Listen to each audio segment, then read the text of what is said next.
Hey all, today we are going to talk about variation again, but this time we are going to talk about inverse or indirect. Um, I've heard it both ways. We talked about direct variation last time. That looked like this, where K was the constant of variation.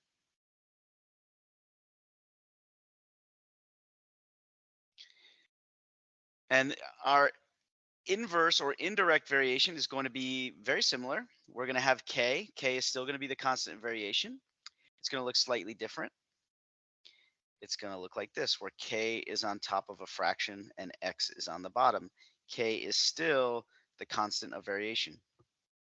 So for direct variation, every time that we increase X, we increase Y. And every time we decrease X, we decrease Y. So they go in the same direction. When we have indirect or inverse variation, when we increase X, when we increase the denominator of a fraction, it's going to make the value of the fraction go down. So when we increase X, we decrease Y. And so if we decrease X, we make X smaller, we make the denominator smaller, we are going to be increasing Y. So they go in the opposite direction, the inverse direction. So we're going to do some problems that are very similar to last time, but now we're going to use our new relationship, Y equals K over X. And so here we know that they vary inversely or indirectly. So we use this formula. And we know Y is 5. And we know X is 8. And so that will allow us to solve for K. In order to solve for K, we are going to actually multiply 8 times 5. And we get 40. And so that means that 40 is our inverse constant of variation. And so we can take this and plug it into our formula. And so this is what our inverse variation, our indirect variation looks like for this scenario. And if we want to, we can use that to now find different X or Y values. In this case, we want to know what is Y when X is 9. So we are going to plug 9 in for X.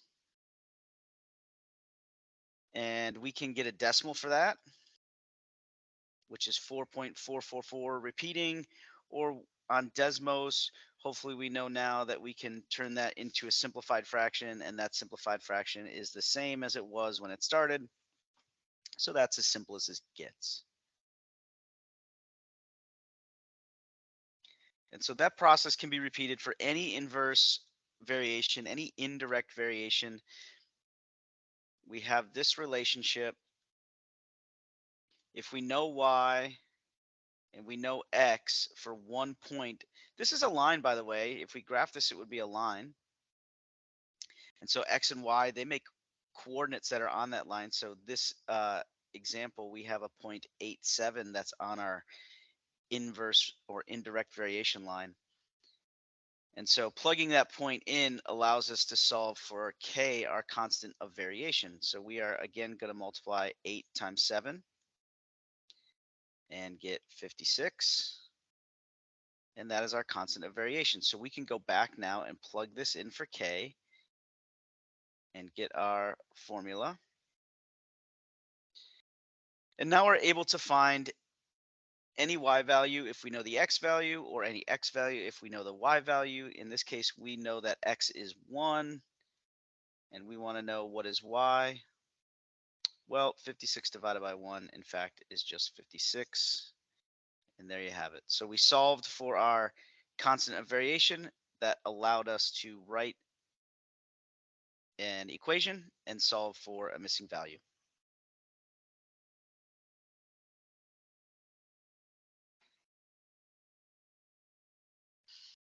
I'll do one more. It's always good to write the formula. And now I'll plug 3 in for Y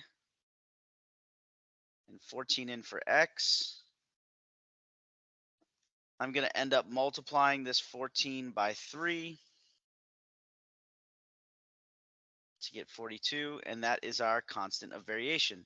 So I'm going to come back here and plug 42 in for k to get our equation.